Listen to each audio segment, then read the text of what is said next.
Romanos capítulo 8, a vida pelo Espírito. Portanto, agora já não há condenação para os que estão em Cristo Jesus, porque por meio de Cristo Jesus, a lei do Espírito de vida me libertou da lei do pecado e da morte. Porque aquilo que a lei fora incapaz de fazer por estar enfraquecida pela carne, Deus o fez, enviando seu próprio Filho, à semelhança do homem pecador, como oferta pelo pecado. E assim condenou o pecado na carne, a fim de que as justas exigências da lei fossem plenamente satisfeitas em nós, que não vivemos segundo a carne, mas segundo o Espírito. Quem vive segundo a carne tem a mente voltada para o que a carne deseja.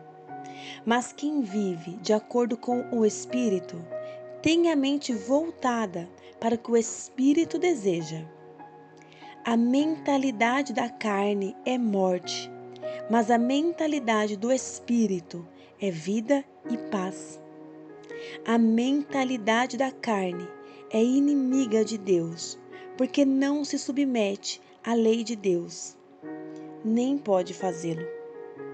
Quem é dominado pela carne não pode agradar a Deus.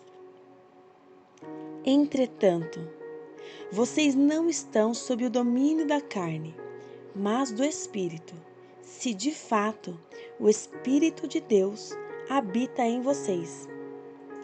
E se alguém não tem o Espírito de Cristo, não pertence a Cristo. Mas se Cristo está em vocês, o corpo está morto por causa do pecado, mas o Espírito está vivo por causa da justiça. E se o Espírito daquele que ressuscitou Jesus dentre os mortos habita em vocês, aquele que ressuscitou a Cristo dentre os mortos também dará vida a seus corpos mortais, por meio do seu Espírito que habita em vocês. Portanto, irmãos, estamos em dívida, não para com a carne, para vivermos sujeitos a ela. Pois se vocês viverem de acordo com a carne, morrerão. Mas se pelo Espírito fizerem morrer os atos do corpo, viverão. Porque todos os que são guiados pelo Espírito de Deus são filhos de Deus. Pois vocês não receberam um espírito que os escravize para novamente temerem, mas receberam o Espírito que os torna filhos por adoção, por meio do qual clamamos: Abba, Pai. O próprio Espírito testemunha ao nosso espírito que somos filhos de Deus. Se somos filhos, então somos herdeiros, herdeiros de Deus e co-herdeiros com Cristo, se de fato participamos dos seus sofrimentos, para que também participemos da sua glória. A glória futura. Considero que os nossos sofrimentos atuais não podem ser comparados com a glória que em nós será revelada. A natureza criada aguarda com grande expectativa que os filhos de Deus sejam revelados, pois ela foi submetida à inutilidade, não pela sua própria escolha, mas por causa da vontade daquele que a sujeitou, na esperança de que a própria natureza criada será libertada da escravidão da decadência em que se encontra, recebendo a gloriosa liberdade dos filhos de Deus.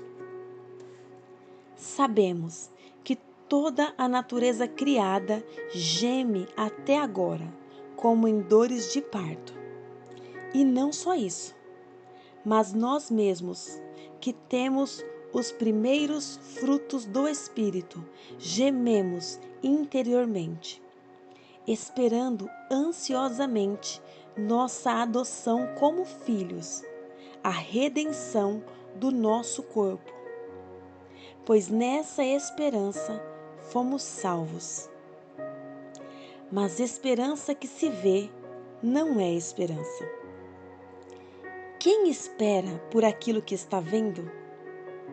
Mas, se esperamos o que ainda não vemos, aguardamo-lo pacientemente.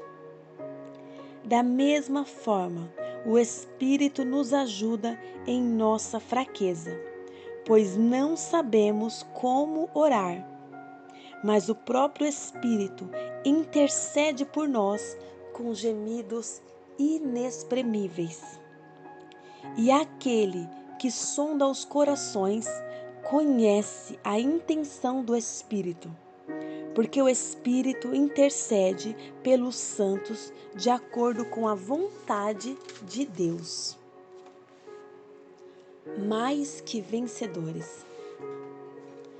Sabemos que Deus age em todas as coisas para o bem daqueles que o amam, dos que foram chamados de acordo com o seu propósito. Pois aqueles que de antemão conheceu, também os predestinou para serem conformes à imagem de seu Filho, a fim de que ele seja o primogênito entre muitos irmãos. E aos que predestinou, também chamou. Aos que chamou, também justificou. Aos que justificou, também glorificou. Que diremos, pois, diante dessas coisas?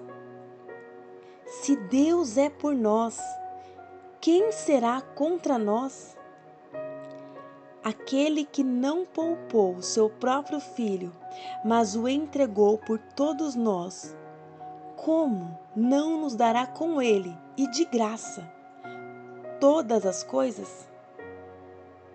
Quem fará alguma acusação contra os escolhidos de Deus? É Deus quem os justifica. Quem os condenará? Foi Cristo Jesus que morreu e mais, que ressuscitou e está à direita de Deus e também intercede por nós. Quem nos separará do amor de Cristo?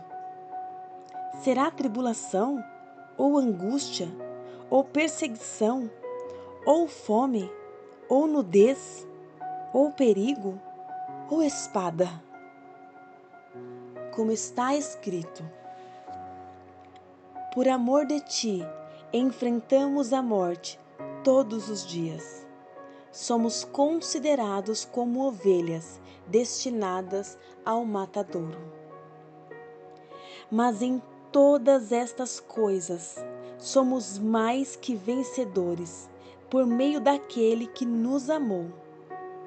Pois estou convencido de que nem a morte, nem vida, nem anjos, nem demônios, nem o presente, nem o futuro, nem quaisquer poderes, nem altura, nem profundidade, nem qualquer outra coisa na criação será capaz de nos separar do amor de Deus, que está em Cristo Jesus, nosso Senhor.